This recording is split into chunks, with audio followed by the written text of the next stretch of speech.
ವಿದ್ಯಾರ್ಥಿ ಮಿತ್ರರೇ, ಇಂದು ನಾವು ಮೊಘಲ್ ವಂಶದ ಶ್ರೇಷ್ಠ ದೊರೆಯಾದ ಅಕ್ಬರನ ಆಳ್ವಿಕೆಯ ಕಾಲದ ಚಿರಸ್ಮರಣೀಯ ಘಟನೆ ಎಂದರೆ ಆತನ ರಜಪೂತ ನೀತಿ. ಅಕ್ಬರ್ ಮೊಘಲ್ ವಂಶದ ಇತಿಹಾಸದಲ್ಲಿ ತಂದೆ ಹುಮಾಯೂನನ ಮರಣಾನಂತರ 1556ರಲ್ಲಿ ಮೊಘಲ್ ವಂಶದ ಸಿಂಹಾಸನವನ್ನೇರಿ ಸುಮಾರು 50 ವರ್ಷಗಳ ಆಳ್ವಿಕೆಯಲ್ಲಿ ತನ್ನ ದಿಗ್ವಿಜಯಗಳಿಂದ ಮಹಾನ್ ಸಾಮ್ರಾಜ್ಯ ನಿರ್ಮಾಪಕನಾಗಿ, ದಕ್ಷ ಆಡಳಿತಗಾರನಾಗಿ, ಸಾಹಿತ್ಯ ಮತ್ತು ಕಲೆಗಳ ಪೋಷಕನಾಗಿ ತನ್ನದೇ ಆದ ದಾಖಲೆ ನಿರ್ಮಿಸಿದ್ದಾನೆ. ಮೂಲತಃವಾಗಿ ಧೈರ್ಯಶಾಲಿಯು, ದಯಾಪರನು ಮತ್ತು ವಿಚಾರಶೀಲ ರಾಜನಾಗಿದ್ದನು. ಈತನು ಹಿಂದೂ ಮುಸ್ಲಿಮರ ನಡುವೆ ಏಕತೆಯನ್ನು ಸ್ಥಾಪಿಸಲು ಶ್ರಮಿಸಿದ ಮಹಾನ್ ವ್ಯಕ್ತಿ. ಅಕ್ಬರನ ಆಳ್ವಿಕೆಯ ಕಾಲದಲ್ಲಿ ಒಂದು ಆದರ್ಶ ದೊರೆ ಎಂದು ಕರೆಯಬಹುದು, ಏಕೆಂದರೆ ಈತನು ವಾಸ್ತವವಾದಿಯಾಗಿದ್ದನು. ಅಂತೆಯೇ ಈತನ ಆಳ್ವಿಕೆಯ ಕಾಲದ ಮಹಾನ್ ಘಟನೆ ಎಂದರೆ ರಜಪೂತ ನೀತಿ. ಅಕ್ಬರ್ ತನ್ನ ಆಳ್ವಿಕೆಯ ಕಾಲದಲ್ಲಿ ರಜಪೂತ ನೀತಿಯು ರಾಜಕೀಯ ಹಿತಾಸಕ್ತಿ, ನ್ಯಾಯ ಮತ್ತು ಸಮಾನತೆಯ ತತ್ವಗಳ ಆಧಾರದ ಮೇಲೆ ರೂಪಿತಗೊಂಡಿತ್ತು. ಅಕ್ಬರನ ರಜಪೂತರೊಂದಿಗಿನ ಸಂಬಂಧವು ವಿಶಾಲವಾದ ಅರ್ಥದ ತಳಹದಿಯ ಮೇಲೆ ನಿಂತಿದೆ. ಅಕ್ಬರ್ ಮತ್ತು ರಜಪೂತರ ನಡುವಿನ ಸಂಬಂಧಗಳು ಸ್ನೇಹಯುತವಾಗಿದ್ದವು.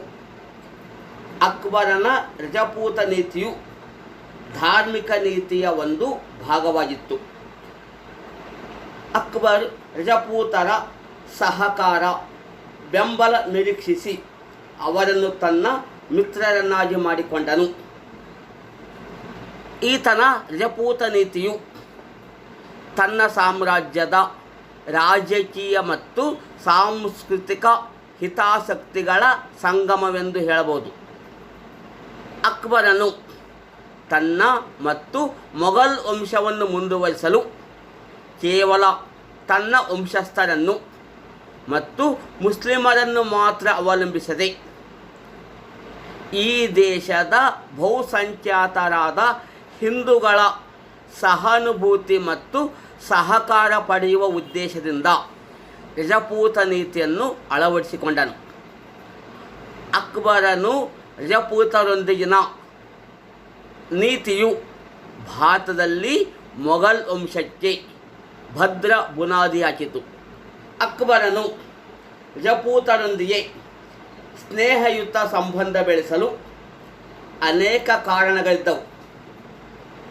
ಅಲ್ಪಸಂಖ್ಯಾತರು ಮತ್ತು ಪರಕೀಯರಾದ ಮೊಘಲರು ಬಹುಸಂಖ್ಯಾತ ಹಿಂದೂಸ್ತಾನ್ ಸಾಮ್ರಾಜ್ಯವನ್ನು ಆಳಬೇಕಾದರೆ ಹಿಂದೂಗಳ ಸಹಕಾರ, ಬೆಂಬಲ ಇಲ್ಲದೆ ಪರಕೀಯರ ಆಳ್ವಿಕೆಯಲ್ಲಿ ಅಸಾಧ್ಯ. ಮೊಘಲರ ಅಳಿವು ಉಳಿವು ಹಿಂದೂಗಳ ಸಹಕಾರವನ್ನು ಅವಲಂಬಿಸಿದೆ ಎಂದು ಅಕ್ಬರನು ತಿಳಿದುಕೊಂಡಿದ್ದನು. ರಜಪೂತರು ಹಿಂದೂಗಳಿಗೆ ಮಿಲಿಟರಿ ಮತ್ತು ರಾಜಕೀಯ ನಾಯಕರಾಗಿದ್ದರು. ಅಂತೆಯೇ ಅವರ ಬೆಂಬಲ ಅಗತ್ಯವೆಂದು ಅಕ್ಬರನು ಅರಿತುಕೊಂಡಿದ್ದನು.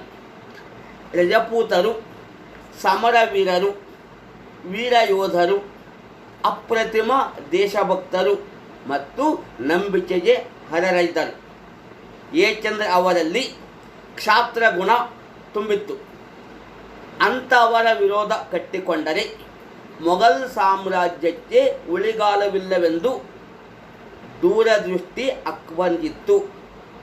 ಅಂತೆಯೇ ರಜಪೂತರು ಮೊಘಲ್ ಸಾಮ್ರಾಜ್ಯದ ಆಧಾರ ಸ್ತಂಭಗಳೆಂದು ಅವನು ಭಾವಿಸಿದನು. ಅಂತೆಯೇ ಅಕ್ಬರನು ರಾಷ್ಟ್ರೀಯ ರಾಜ್ಯ ಸ್ಥಾಪನೆ ಉದ್ದೇಶ ಹೊಂದಿದ್ದರಿಂದ ರಜಪೂತರನ್ನು ಒಂದೇ ರಾಷ್ಟ್ರದಡಿ ತರಲು ಅವರೊಡನೆ ಸ್ನೇಹ ಅನಿವಾರ್ಯವಾಗಿತ್ತು. ಮೊಘಲ್ ಸೈನ್ಯ ಹೆಚ್ಚಾಗಿ ವಿದೇಶಿಯರಿಂದ ಕೂಡಿತ್ತು. ಆದರೆ ಅವರು ದಂಗೆಕೋರರು, ನಂಬಿಕೆಗೆ ಅನರ್ಹರು ಆಗಿದ್ದರು. ಅಲ್ಲದೆ ಅಫ್ಘಾನರು, ಉಜ್ ಬೇಗರು, ಮಿರ್ಜಾಗಳು ಅಕ್ಬರನ ಸಂಬಂಧಿಕರಾಗಿದ್ದು ಅವರು ಅಕ್ಬರನ ವಿರುದ್ಧವೇ ದಂಗೆದ್ದಿದ್ದರು. ವಿಶ್ವಾಸಘಾತುಕರಾದ ಅವರಿಗಿಂತ ಹೆಚ್ಚು ನಂಬಿಕೆಯ ವ್ಯಕ್ತಿಗಳಾದ ರಜಪೂತರನ್ನು ಅಕ್ಬರನು ತನ್ನ ವಿಶ್ವಾಸಕ್ಕೆ ತೆಗೆದುಕೊಂಡನು. ಮೊಘಲರ ರಾಜಧಾನಿಗಳಾದ ದೆಹಲಿ ಮತ್ತು ಆಗ್ರಾಗಳು ರಜಪೂತ ರಾಜ್ಯಗಳಿಗೆ ತೀರ ಹತ್ತಿರದಲ್ಲಿದ್ದುದರಿಂದಲೇ ಅವರೊಂದಿಗೆ ವಿರೋಧ ಕಟ್ಟಿಕೊಳ್ಳಬಾರದೆಂದು ಈತನು ತಿಳಿದುಕೊಂಡಿದ್ದನು. ವಿಶೇಷವಾಗಿ ಅಕ್ಬರನ ಪ್ರಧಾನಮಂತ್ರಿಯಾದ ಶಹ ಮನ್ಸೂರನು ಅಕ್ಬರನ ಮಲ ಸಹೋದರನಾದ ಮಿರ್ಜಾ ಮೊಹಮ್ಮದ್ ಹಕೀಮನಿಗೆ ಬೆಂಬಲ ಕೊಡುವ ಮೂಲಕ ರಾಜದ್ರೋಹ ಎಸಗಿದ್ದನು. ಬೈರಾಮ್ ಖಾನನು ಕೂಡ ಅಕ್ಬರನ ವಿರುದ್ಧ ದಂಗೆದ್ದಿದ್ದನು. ಮೆಹಮ್ ಮೈಮ್ ಅನಗ ಅವಳು ಸಹ ಅಕ್ಬರನ ಸಾಕು ತಾಯಿಯಾಗಿದ್ದು ಅವಳೂ ಸಹ ಸ್ವಾತ್ಯಾಗಿದ್ದಳು ಮತ್ತು ಆಕೆಯ ಮಗನಾದ ಆದಮ್ ಖಾನನು ಕೂಡ ಅಕ್ಬರನಿಗೆ ಅನೇಕ ತೊಂದರೆ ಕೊಟ್ಟಿದ್ದ. ಅಷ್ಟೇ ಅಲ್ಲದೆ ಅಸಫ್ ಖಾನ್, ಅಫ್ಜಲ್ ಖಾನ್, ಮಿರ್ಜಾಬೇಗ್ ಖಾನ್ ಜಮಾನಿ ಮೊದಲಾದವರು ಅಕ್ಬರನ ವಿರುದ್ಧ ದಂಗೆದ್ದಿದ್ದರು. ಅಷ್ಟೇ ಅಲ್ಲದೆ ಬಂಗಾಳ, ಬಿಹಾರ ಮತ್ತು ಒರಿಸ್ಸಾಗಳಲ್ಲಿ ಅಫ್ಘಾನರು ಪುನಃ ಅಧಿಕಾರವನ್ನು ಮರಳಿ ಪಡೆಯಲು ಪ್ರಯತ್ನಿಸಿದರು. ಇದರಿಂದಾಗಿ ಅಕ್ಬರನು ರಜಪೂತರನ್ನು ಮೊಘಲ್ ಸಾಮ್ರಾಜ್ಯದ ಮಿತ್ರರನ್ನಾಗಿ ಮಾಡಿಕೊಳ್ಳುವುದು ತುಂಬ ಲಾಭಕರವೆಂದು ತಿಳಿದುಕೊಂಡಿದ್ದರು. ಕಾರಣ ರಜಪೂತರು ಜೀವದ ಹಂಗನ್ನು ತೊರೆದು ಕಾದಾಡುವ ಕಲಿಗಳು, ವಿಶಾಲ ಪ್ರದೇಶದ ಅಧಿಪತಿಗಳು. ಅಂತೆಯೇ ಇಂತಹ ಪ್ರಬಲ ಜನಾಂಗದವರನ್ನು ತಾನು ಒಲಿಸಿಕೊಳ್ಳುವ ನೀತಿಯನ್ನು ಅನುಸರಿಸಿದನು. ಅಕ್ಬರನು ರಜಪೂತರ ವಿಷಯವಾಗಿ ಸಹನೆ, ಸಮಾನತೆ ಮತ್ತು ನ್ಯಾಯಪಾಲನಾ ತತ್ವಗಳನ್ನಾಧರಿಸಿದ ನೀತಿಯನ್ನು ಅನುಸರಿಸುವ ಮೂಲಕ ರಜಪೂತರನ್ನು ತನ್ನ ಕಡೆಗೆ ಒಲಿಸಿಕೊಂಡನು. ಈತನು ತನ್ನ ಆಂತರಿಕ ಮತ್ತು ಬಾಹ್ಯ ಶತ್ರುಗಳನ್ನು ಸದೆಬಡಿಯಲು ನಿಷ್ಠಾವಂತರಾದ ರಜಪೂತರ ಬೆಂಬಲ ಪಡೆಯುವುದು ಅವಶ್ಯವೆಂದು ತಿಳಿದುಕೊಂಡನು. ಅಂತೆಯೇ ಅಕ್ಬರನು ರಜಪೂತರೊಂದಿಗೆ ಹೊಂದಿದ್ದ ಸ್ನೇಹ ಬಾಂಧವ್ಯವನ್ನು ಈ ಕೆಳಕಂಡ ವಿಧಾನಗಳ ಮೂಲಕ ಈತನು ರಜಪೂತ ನೀತಿಯನ್ನು ಅನುಸರಿಸಿದನು. ಅಕ್ಬರನ ರಜಪೂತ ಸಂಬಂಧವು ಕೇವಲ ಸ್ನೇಹಯುತವಾಗಿತ್ತಲ್ಲದೆ ಅದು ರಕ್ತ ಸಂಬಂಧದಿಂದ ಕೂಡಿತ್ತು. ಸ್ವತಃ ಅಕ್ಬರನು ಅನೇಕ ರಜಪೂತ ಕನ್ಯೆಯರನ್ನು ವಿವಾಹವಾದನು. ಜೈಪುರದ ಅಂಬರ ದೊರೆ ಬಿಹಾರಿ ಮಲ್ಲನ ಮಗಳಾದ ಜೋಧಾಬಾಯಿಯನ್ನು ವಿವಾಹ ಮಾಡಿಕೊಂಡನು. ಇದರಿಂದಾಗಿ ರಾಜ ಬಿಹಾರಿ ಮಲ್ಲನ ಮಕ್ಕಳಾದ ಭಗವಾನ್ ದಾಸ್ ಮತ್ತು ಮೊಮ್ಮಗ ಮಾನ್ಸಿಂಗರು ಮೊಘಲ್ ಸೇವೆಗೆ ಸೇರಿಕೊಂಡರು. ಇದೇ ರೀತಿಯಾಗಿ ಬಿಕ್ನೇರ, ಜೈಸಲ್ಮೇರ್, ಮೆಹ್ತಾ, ಕಾಲಿಂಜರ್ ರಜಪೂತರ ದೊರೆಗಳ ಮಕ್ಕಳನ್ನು ಅಕ್ಬರನು ವಿವಾಹವಾಗಿದ್ದನು. ರಜಪೂತರೊಡನೆ ಇರುವಂಥ ರಾಜತಾಂತ್ರಿಕತೆಯಿಂದ ಮೊಘಲರಿಗೆ ಆರ್ಥಿಕ ಮತ್ತು ರಾಜಕೀಯ ದೃಢತೆ ತಂದುಕೊಟ್ಟವು. ಈ ರೀತಿಯಾಗಿ ಅಕ್ಬರನು ಬಿಕನೇರಾದ ದೊರೆ ರಾಣಾನ ಮಗಳನ್ನು ಮದುವೆಯಾದನು. ಜೈಸಲ್ಮೇರ ದೊರೆಯಾದ ಭೀಮಸಿಂಗನು ತನ್ನ ಮಗಳನ್ನು ಅಕ್ಬರನಿಗೆ ಕೊಟ್ಟು ಮದುವೆ ಮಾಡಿದನು. ಇದರಿಂದಾಗಿ ಅಕ್ಬರನ ರಜಪೂತ ಹೆಂಡತಿಯರು ಈತನಿಗೆ ಸಾಮಾಜಿಕ, ಸಾಂಸ್ಕೃತಿಕ ಮತ್ತು ಧಾರ್ಮಿಕ ಭಾವನೆಗಳನ್ನು ಬದಲಾಯಿಸಿದರು.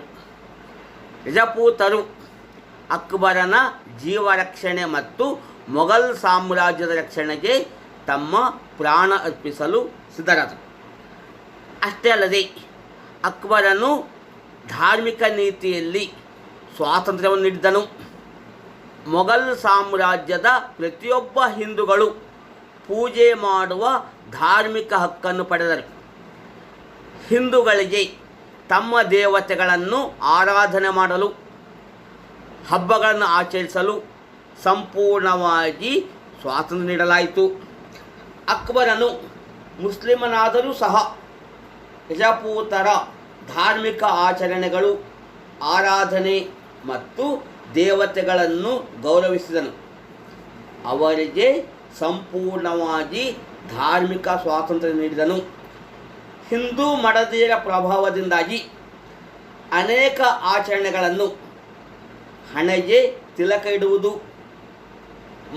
ಮುಖ ಕ್ಷೌರ ಮಾಡಿಕೊಳ್ಳುವುದು ಆತನು ರೂಢಿಸಿಕೊಂಡನು. ಅಕ್ಬರನು ತನ್ನ ರಜಪೂತ ರಾಣಿಯರಿಗೆ ಸಂಪೂರ್ಣವಾಗಿ ಧಾರ್ಮಿಕ ಸ್ವಾತಂತ್ರ್ಯ ನೀಡಿದನು. ಅಕ್ಬರನು ಅತ್ಯಧಿಕ ಸಂಖ್ಯೆಯಲ್ಲಿ ರಜಪೂತರನ್ನು ತನ್ನ ಆಡಳಿತ ಸೇವೆಗೆ ನೇಮಿಸಿಕೊಂಡನು. ಕೆಲವು ರಜಪೂತ ನಾಯಕರನ್ನು ಮನ್ಸಬ್ದಾರಿ ಹುದ್ದೆಗಳಿಗೆ, ಸೇನಾ ಮತ್ತು ನಾಗರಿಕ ಹುದ್ದೆಗಳಿಗೆ ನೇಮಿಸಿಕೊಂಡನು. ಉದಾಹರಣೆಗೆ ರಾಜ ಭಗವಾನ್ ದಾಸ್, ರಾಜ ತೋಡರಮಲ್ಲ, ರಾಜ ಮಾನ್ಸಿಂಗರು ಮೊಘಲ್ ಸೇವೆಗೆ ಸೇರಿ ಮೊಘಲರಿಗೆ ಅಪಾರವಾದ ಸೇವೆಯನ್ನು ಸಲ್ಲಿಸಿದರು. ಇದರಿಂದಾಗಿ ಅಕ್ಬರನು ಬಹುತೇಕ ರಾಜ್ಯಗಳನ್ನು ಸ್ನೇಹದಿಂದಲೇ ಅವರ ಪ್ರೀತಿಗಳಿಸನು. ಆದರೆ ಅಕ್ಬರನು ರಜಪೂತ ನೀತಿಯಲ್ಲಿ ಒಂದು ಕೈಯಲ್ಲಿ ಹೂವನ್ನು, ಇನ್ನೊಂದು ಕೈಯಲ್ಲಿ ಖಡ್ಗ ಹಿಡಿದುಕೊಂಡನು. ಉದಾಹರಣೆಗೆ ಅಕ್ಬರನು ತನ್ನ ರಜಪೂತ ನೀತಿಗೆ ಒಪ್ಪದೇ ಇರ್ತಕ್ಕಂಥವರನ್ನು ಅದು ಖಡ್ಗದ ಮೂಲಕ ಮಣಿಸಿದನು.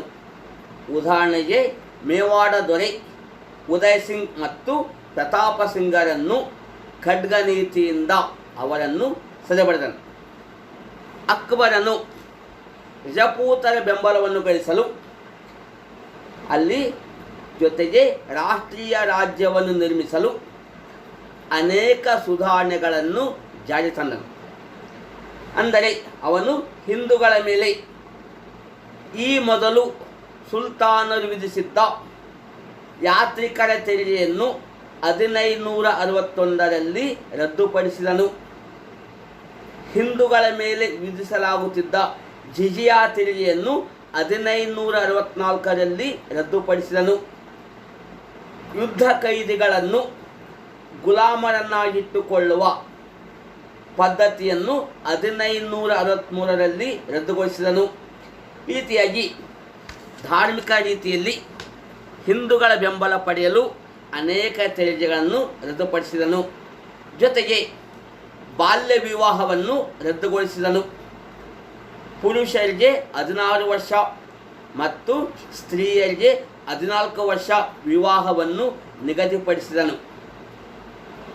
ಅಷ್ಟೇ ಅಲ್ಲದೆ ಅಕ್ಬರನು ಗೋಹತ್ಯೆ, ಸತಿ ಪದ್ಧತಿ, ಬಹುಪತ್ನಿತ್ವ, ವೇಶ್ಯಾವೃತ್ತಿ, ವರದಕ್ಷಿಣೆ ಪದ್ಧತಿಗಳನ್ನು ಮತ್ತು ಮತಾಂತರ ನೀತಿಯನ್ನು ನಿಷೇಧ ಮಾಡಿದನು. ಕೆಲವೊಂದು ನಿರ್ದಿಷ್ಟ ದಿನಗಳಲ್ಲಿ ಪ್ರಾಣಿ ವಧೆ ನಿಲ್ಲಿಸಿದನು. ಇಸ್ಲಾಂ ತೆರಿಗೆ ಪದ್ಧತಿಯನ್ನು ಕೈಬಿಟ್ಟನು. ವಿಧವಾ ವಿವಾಹ, ಅಂತರ್ಜಾತೀಯ ವಿವಾಹಗಳಿಗೆ ಪ್ರೋತ್ಸಾಹ ನೀಡಿದನು. ಬ್ರಾಹ್ಮಣರನ್ನು, ಪಂಡಿತರನ್ನು ಗೌರವಿಸಿದನು. ಈತನು ಹಿಂದೂ ಧರ್ಮ ಗ್ರಂಥಗಳನ್ನು ಪರ್ಷಿಯನ್ ಭಾಷೆಗೆ ಅನುವಾದ ಮಾಡಿದನು. ಅಧಿಕ ಸಂಖ್ಯೆಯಲ್ಲಿ ಹಿಂದೂಗಳನ್ನು ಉನ್ನತ ಹುದ್ದೆಗಳಿಗೆ ಅಂದರೆ ಆಡಳಿತಕ್ಕೆ ನೇಮಿಸಿಕೊಂಡನು.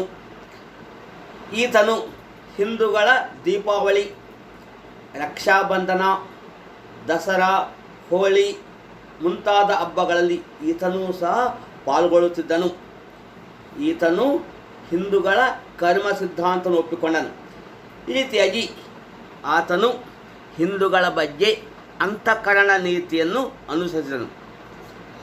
ಇದರಿಂದಾಗಿ ಹಿಂದೂಗಳ ನಿಷ್ಠೆ, ಸಹಕಾರ, ಬೆಂಬಲ ಪಡೆಯಲು ಈತನಿಗೆ ನೆರವಾದವು. ಈ ರೀತಿಯಾಗಿ ಅಕ್ಬರನು ಇಲ್ಲಿ ತನ್ನದೇ ಆದ ನೀತಿಯನ್ನು ಅನುಸರಿಸಿ ರಜಪೂತರ ಬೆಂಬಲವನ್ನು ಪಡೆದುಕೊಂಡನು. ರಜಪೂತರು ತಾವಾಗಿಯೇ ಶರಣು ಬಂದವರಿಗೆ ತನ್ನ ಸಾಮ್ರಾಜ್ಯಕ್ಕೆ ಸೇರಿಸಿಕೊಂಡನು. ಕೆಲವೊಂದು ರಜಪೂತರ ವಿರುದ್ಧ ಆತನು ರಣರಂಗದಲ್ಲಿ ಅವರನ್ನು ಇರಿಸಿದನು. ಈ ರೀತಿಯಾಗಿ ಈತನ ಆಳ್ವಿಕೆಯ ಕಾಲದಲ್ಲಿ ಅಕ್ಬರನ ರಜಪೂತ ನೀತಿ ತನ್ನದೇ ಆದ ಮಹತ್ವ ಪಡೆದಿತ್ತು. ಅಕ್ಬರನ ರಜಪೂತ ನೀತಿಯಿಂದ ಅನೇಕ ಪರಿಣಾಮಗಳು ಉಂಟಾದವು. ಏನು ಪರಿಣಾಮಗಳೆಂದರೆ, ಮೊಘಲರಿಗೆ ನಿಷ್ಠಾವಂತ ರಜಪೂತ ನಾಗರಿಕ ಸೇವಾ ವರ್ಗವೊಂದು ದೊರಕಿತು. ವೀರಕಲಿಗಳಾದ ರಜಪೂತ ಸೇನಾನಿಗಳು ಮೊಘಲ್ ಸಾಮ್ರಾಜ್ಯ ವಿಸ್ತರಣೆಗೆ ಕಾರಣರಾದರು. ಮೊಘಲ್ ಸಾಮ್ರಾಜ್ಯಕ್ಕೆ ರಜಪೂತ ನೀತಿಯು ರಾಜಕೀಯ ಮತ್ತು ಆರ್ಥಿಕ ದೃಢತೆಯನ್ನು ತಂದುಕೊಟ್ಟಿತು. ರಜಪೂತರೆಲ್ಲ ಒಂದಾಗಿ ಮೊಘಲರ ಮೇಲೆ ಬೀಳುವ ಅವಕಾಶ ತಪ್ಪಿತು. ಅಕ್ಬರನ ಹಿಂದೂಗಳನ್ನು ಈ ನೀತಿಯಿಂದ ಗೆದ್ದನು. ಅವರು ಮೊಘಲ್ ಸೇನೆಗೆ ಹೋರಾಡಿದರು. ರಜಪೂತ ನೀತಿ ಇದು ರಜಪೂತರ ನೀತಿಯು ನಾಗರಿಕ ಮತ್ತು ಸೈನಿಕ ಸೇವೆಯಿಂದ ಮೊಘಲ್ ಸಾಮ್ರಾಜ್ಯದ ಪ್ರಗತಿಗೆ ಅಡಿಪಾಯವಾಯಿತು. ರಜಪೂತ ನೀತಿಯಿಂದ ಹಿಂದೂ ಮುಸ್ಲಿಮರು ಹತ್ತಿರವಾದರು. ಇದರಿಂದಾಗಿ ಅಕ್ಬರನಿಗೆ ಮೊಘಲರ ದಾಳಿಯ ಭೀತಿಯು ಕೈತಪ್ಪಿ ಹೋಯಿತು. ಅಕ್ಬರನ ನೀತಿ ರಜಪೂತರಲ್ಲಿ ಐಕ್ಯತೆಯನ್ನು ಮೂಡಿಸಿತು. ಈ ರೀತಿಯಾಗಿ ಅಕ್ಬರನ ರಜಪೂತ ನೀತಿ ಅಕ್ಬರನ ಧಾರ್ಮಿಕ ನೀತಿಯ ಒಂದು ಭಾಗವಾಗಿದೆ ಎನ್ನಬಹುದು. ಈ ರೀತಿಯಾಗಿ ಅಕ್ಬರನು ರಜಪೂತ ನೀತಿಯು ತನ್ನ ಕತ್ತಿಯಂತಹ ನೀತಿಯಿಂದ ತುಂಡರಿಸಿದನು. ರಜಪೂತರಿಗಿಂತ ಅವರ ಆತ್ಮಗೌರವ ಗುಣಗಳು ಅಕ್ಬರನ ಉದಾರಯುತ ಮತ್ತು ಸ್ನೇಹಯುತ ನಡವಳಿಕೆಯಿಂದ ಮಾಯವಾದವು. ರಜಪೂತರು ಅಕ್ಬರನ ಆಳ್ವಿಕೆಯಲ್ಲಿ ರಾಜಕೀಯ, ಸೈನಿಕ, ಆಡಳಿತಾತ್ಮಕ, ಆರ್ಥಿಕ, ಸಾಮಾಜಿಕ ಮತ್ತು ಸಾಂಸ್ಕೃತಿಕ ಸಾಧನೆಗಳಿಗೆ ಕಾರಣವಾದವು. ಅಕ್ಬರನ ರಜಪೂತ ನೀತಿಯ ಸಹಕಾರದಿಂದ ಮೊಘಲ್ ಸಾಮ್ರಾಜ್ಯಕ್ಕೆ ಭದ್ರತೆ ದೊರೆಯಿತು.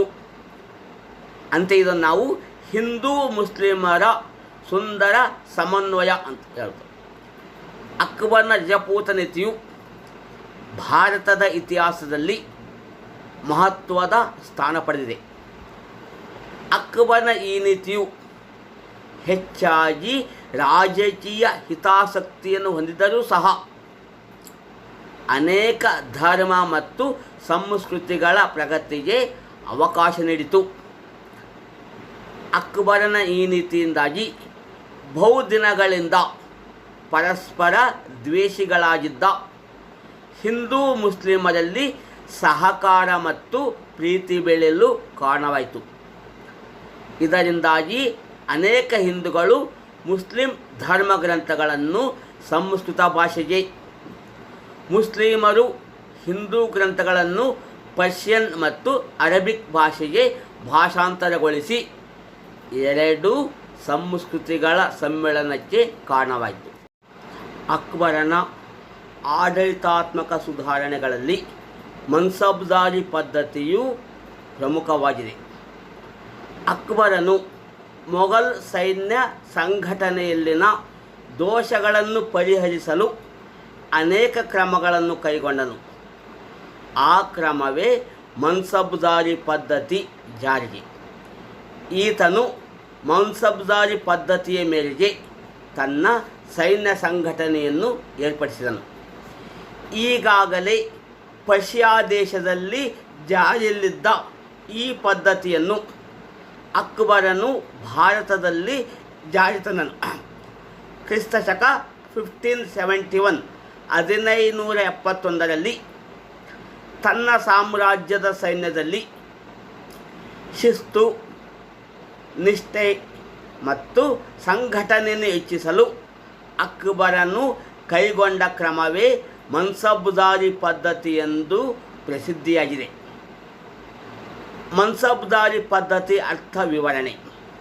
ಮನ್ಸ್ ಎಂಬ ಪದವು ಅರೇಬಿಕ್ ಭಾಷೆಯಿಂದ ಬಂದಿದೆ. ಮನ್ಸಬ್ ಎಂದರೆ ದರ್ಜೆ ಅಥವಾ ಸೇವಾ ಹುದ್ದೆ. ಅಂದರೆ ಇನ್ನೊಂದು ಅರ್ಥದಲ್ಲಿ ಅಧಿಕಾರ ಮತ್ತು ಸ್ಥಾನ ಎಂದು ಅರ್ಥವಾಗುತ್ತದೆ.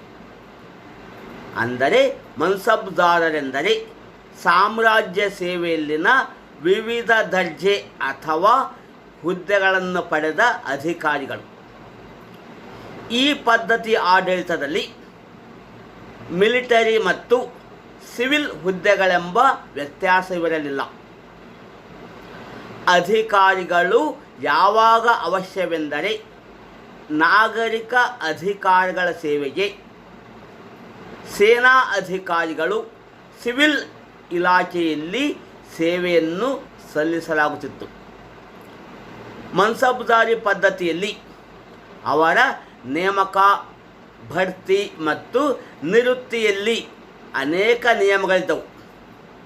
ಮನ್ಸಬ್ದಾರರ ನೇಮಕ, ಬಡ್ತಿ ಮತ್ತು ಅವರನ್ನು ವೃತ್ತಿಯಿಂದ ತೆಗೆದುಹಾಕುವ ಬಗ್ಗೆ ನಿರ್ದಿಷ್ಟ ನಿಯಮಗಳಿರಲಿಲ್ಲ. ಅಂದರೆ ಈ ಎಲ್ಲ ವಿಷಯಗಳಲ್ಲಿ ಅಕ್ಬರನೇ ಸಂಪೂರ್ಣ ಅಧಿಕಾರವನ್ನು ಹೊಂದಿದ್ದನು. ರಣರಂಗ, ಆಡಳಿತರಂಗ ಮತ್ತು ಪಾಂಡಿತ್ಯದಲ್ಲಿ ತಮ್ಮ ಪ್ರತಿಭೆಗಳನ್ನು ತೋರಿಸಿದ ವ್ಯಕ್ತಿಗಳನ್ನು ಮನ್ಸಬ್ದಾರರನ್ನಾಗಿ ನೇಮಕ ಮಾಡಲಾಗ್ತಿತ್ತು. ಮನ್ಸಬ್ದಾರರ ಪರಾಕ್ರಮವನ್ನು ಗುರುತಿಸಿ ಅವರಿಗಾಗಿ ಸಮಾರಂಭಗಳನ್ನು ಏರ್ಪಡಿಸಿ ಅವರಿಗೆ ಬಡ್ತಿಯನ್ನು, ಪ್ರಮೋಷನ್ ಕೊಡಲಾಗುತ್ತಿತ್ತು. ಒಂದು ವೇಳೆ ಮನ್ಸಬ್ದಾರರು ರಾಜನಿಗೆ ದ್ರೋಹ ಬಗೆದಲ್ಲಿ ಅಥವಾ ತನ್ನ ಕರ್ತವ್ಯದಲ್ಲಿ ನಿರ್ಲಕ್ಷ್ಯ ತೋರಿದಲ್ಲಿ ಆಗ ಮನ್ಸಬ್ದಾರರನ್ನು ಅವನ ಹುದ್ದೆಯಿಂದ ವಜಾಗೊಳಿಸಲಾಗುತ್ತಿತ್ತು. ಮನ್ಸಬ್ದಾರರ ಸಂಬಳ ಅವರಿಗೆ ದೊಡ್ಡ ಪ್ರಮಾಣದಲ್ಲಿ ನಗದು ರೂಪದಲ್ಲಿ ಸಂಬಳ ಕೊಡಲಾಗ್ತಿತ್ತು. ಕೆಲವೊಂದು ಸಂದರ್ಭದಲ್ಲಿ ನಗದು ರೂಪದ ಬದಲಾಗಿ ಅವರಿಗೆ ಜಮೀನುಗಳನ್ನು ಕೊಡಲಾಗ್ತಿತ್ತು.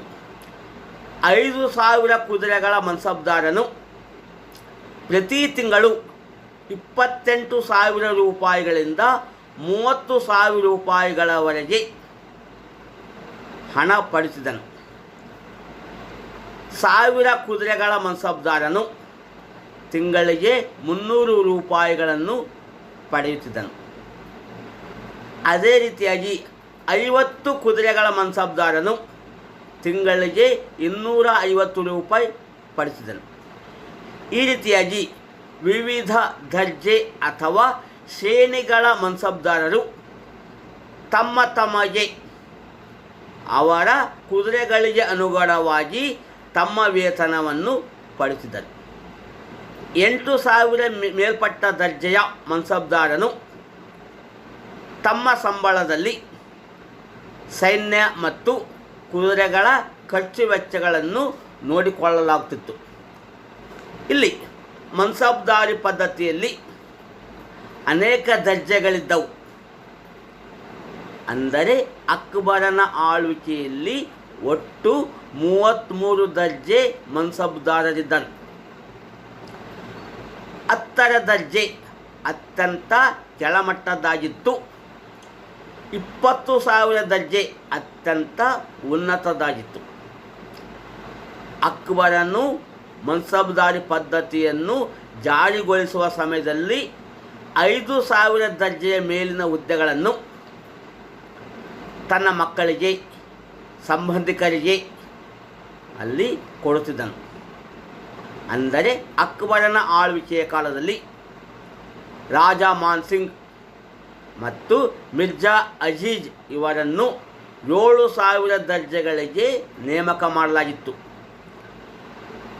ಮನ್ಸಬ್ದಾರರಲ್ಲಿ ಅವರ ಶ್ರೇಣಿಗೆ ತಕ್ಕಂತೆ 3 ಪ್ರಕಾರಗಳಾದ 20ರಿಂದ 400 ಅಶ್ವಗಳನ್ನು ಹೊಂದಿದ ಮನ್ಸಬ್ದಾರರು, 500ರಿಂದ 2,500 ಅಶ್ವಗಳನ್ನು ಹೊಂದಿದ ಮನ್ಸಬ್ದಾರರು ಮತ್ತು 3,000ಕ್ಕಿಂತ ಹೆಚ್ಚು ಅಶ್ವಗಳನ್ನು ಹೊಂದಿದ ಮನ್ಸಬ್ದಾರರು. ಈ ರೀತಿಯಾಗಿ ಮನ್ಸಬ್ದಾರರಾಗಿ ನೇಮಕಗೊಂಡವರು ಅವರು ಅಕ್ಬರನ ಆಳ್ವಿಕೆಯಲ್ಲಿ ಅನೇಕ ಕರ್ತವ್ಯಗಳನ್ನು ನಿರ್ವಹಿಸಿದರು. ಮನ್ಸಬ್ದಾರರು ಅಕ್ಬರನ ಆಸ್ಥಾನದಲ್ಲಿ, ಸೈನ್ಯದಲ್ಲಿ, ಪ್ರಾಂತಗಳ ರಾಜಧಾನಿಯಲ್ಲಿ, ಜಿಲ್ಲಾ ಆಡಳಿತದಲ್ಲಿ, ಸಾರ್ವಜನಿಕ ರಂಗದಲ್ಲಿ ಸೈನಿಕ ಮತ್ತು ನಾಗರಿಕ ಕಾರ್ಯಗಳನ್ನು ನಿರ್ವಹಿಸಬೇಕಾಗುತ್ತಿತ್ತು. ಒಂದು ವೇಳೆ ರಾಜನು ಆದೇಶ ಮಾಡಿದ್ದಲ್ಲಿ ಅವರು ರಾಜ್ಯದ ರಕ್ಷಣೆ ಮಾಡಬೇಕಾಗಿತ್ತು. ಅವರವರ ಸ್ಥಾನಗಳಿಗೆ ತಕ್ಕಂತೆ ಸೈನಿಕರನ್ನು ಮತ್ತು ಕುದುರೆಗಳನ್ನು ಹೊಂದಿ ಅವುಗಳ ಸಂಪೂರ್ಣ ಜವಾಬ್ದಾರಿಯನ್ನು ನೋಡಿಕೊಳ್ಳಬೇಕಾಗ್ತಿತ್ತು. ಅಂದರೆ ಮನ್ಸಬ್ದಾರರು ತಮ್ಮ ವೇತನದ ಒಂದು ಭಾಗವನ್ನು ಸೈನಿಕರ ವೇತನ ಮತ್ತು ಯುದ್ಧ ಸಾಮಗ್ರಿಗಳಿಗಾಗಿ ಹಣವನ್ನು ಖರ್ಚು ಮಾಡಿಕೊಳ್ಳಬೇಕಾಗಿತ್ತು. ಅಕ್ಬರನು ಜಾರಿ ತಂದಂತಹ ಮನ್ಸಬ್ದಾರಿ ಪದ್ಧತಿಯಲ್ಲಿ ಅನೇಕ ಲಾಭಗಳಿದ್ದವು ಅಥವಾ ಗುಣಗಳಿದ್ದವು. ಈತನು ಅಕ್ಬರನ ಮನ್ಸಬ್ದಾರಿ ಪದ್ಧತಿಯು ಇದು ಮೊಘಲರ ಸೈನಿಕ ಶಕ್ತಿಯನ್ನು ಹೆಚ್ಚಿಸಿತು. ಜೊತೆಗೆ ರಾಷ್ಟ್ರೀಯ ರಾಜ್ಯ ಸ್ಥಾಪನೆಗೆ ಸಹಾಯಕವಾಯಿತು. ಅಷ್ಟೇ ಅಲ್ಲದೆ ಸರ್ವ ವರ್ಗಗಳ ಬೆಂಬಲ ಪಡೆದ ಅಕ್ಬರನಿಗೆ ರಾಷ್ಟ್ರೀಯ ರಾಜ್ಯ ನಿರ್ಮಾಣ ಮಾಡಲು ಸಹಾಯಕವಾಯಿತು. ಇದರಿಂದಾಗಿ ಭಗವಾನ್ ದಾಸ್, ಮಾನ್ಸಿಂಗ್, ತೋಡರಮಲ್ಲರು ನಿಷ್ಠಾವಂತರಾಗಿ ಇಲ್ಲಿ ಸೈನ್ಯದಲ್ಲಿ ಅಥವಾ ನಾಗರಿಕ ಕಾರ್ಯದಲ್ಲಿ ಕೆಲಸ ಮಾಡಲು ಸಹಾಯಕವಾಯಿತು. ಈ ಪದ್ಧತಿಯಿಂದಾಗಿ ಸಾಮ್ರಾಜ್ಯದಲ್ಲಿ ಶಾಂತಿ ಮತ್ತು ಸುವ್ಯವಸ್ಥೆ ನೆಲೆಸಿತು.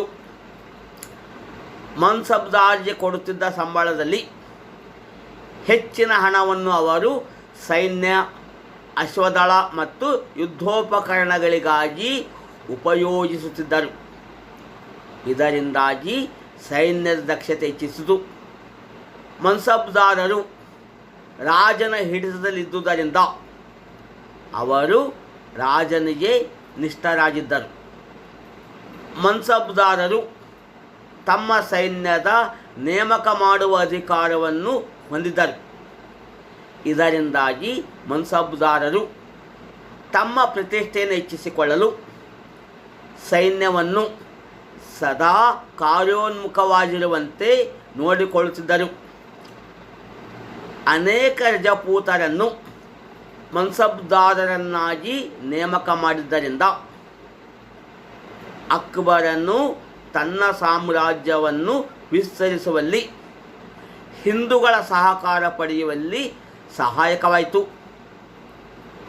ಮನ್ಸಬ್ದಾರರು ಉತ್ತಮ ಆಡಳಿತಗಾರರು, ಪಂಡಿತರು ಮತ್ತು ಅಧಿಕಾರಿಗಳಾಗಿದ್ದರಿಂದ ಆಡಳಿತದಲ್ಲಿ ದಕ್ಷತೆ ಹೆಚ್ಚಿತು. ಮನ್ಸಬ್ದಾರರು ತಮ್ಮ ತಮ್ಮ ಪ್ರದೇಶಗಳಲ್ಲಿ ಶಿಕ್ಷಣ, ಕಲೆ ಮತ್ತು ಸಾಂಸ್ಕೃತಿಕ ಬೆಳವಣಿಗೆಗೆ ಸಹಕಾರಿಯಾದವು. ಇದರಿಂದಾಗಿ ಅಕ್ಬರನ ಮನ್ಸಬ್ದಾರಿ ಪದ್ಧತಿ ಅನೇಕ ಅನುಕೂಲಗಳಿದ್ದರೂ ಸಹ ಇದು ತನ್ನದೇ ಆದ ಲೋಪದೋಷಗಳನ್ನು ಹೊಂದಿತ್ತು. ಮನ್ಸಬ್ದಾರಿ ಪದ್ಧತಿಯಲ್ಲಿ ಮನ್ಸಬ್ದಾರರು ಬಲಿಷ್ಠರಾಗಿ ದಂಗೆ ಏಳುವ ಅಥವಾ ಪ್ರಚೋದನೆ ಮಾಡುವ ಅವಕಾಶ ಉಂಟಾಯಿತು. ಇದರಿಂದಾಗಿ ಸೈನ್ಯದಲ್ಲಿ ವಿವಿಧ ಜಾತಿ ಜನಾಂಗದವರನ್ನು ನೇಮಕ ಮಾಡಿಕೊಂಡಿದ್ದರಿಂದ ಸೈನ್ಯದಲ್ಲಿ ರಾಷ್ಟ್ರೀಯತೆ ಕಣ್ಮರೆಯಾಯಿತು. ಜೊತೆಗೆ ಸೈನ್ಯದಲ್ಲಿ ದಕ್ಷತೆ, ಶಿಸ್ತು ಮತ್ತು ತರಬೇತಿಗಳ ಕೊರತೆ ಉಂಟಾಯಿತು. ಇದರಿಂದಾಗಿ ಮನ್ಸಬ್ದಾರಿ ಪದ್ಧತಿಯು ದುಬಾರಿ ವೆಚ್ಚದ್ದಾಗಿತ್ತು. ಏಕೆಂದರೆ ಕೆಲವು ಮನ್ಸಬ್ದಾರರು ಸರಕಾರಕ್ಕೆ ಮೋಸ ಮಾಡುತ್ತಿದ್ದರು. ನಕಲಿ ಸೈನಿಕರನ್ನು ತಂದು ರಾಜನ ಎದುರಿಗೆ ನಿಲ್ಲಿಸುತ್ತಿದ್ದರು.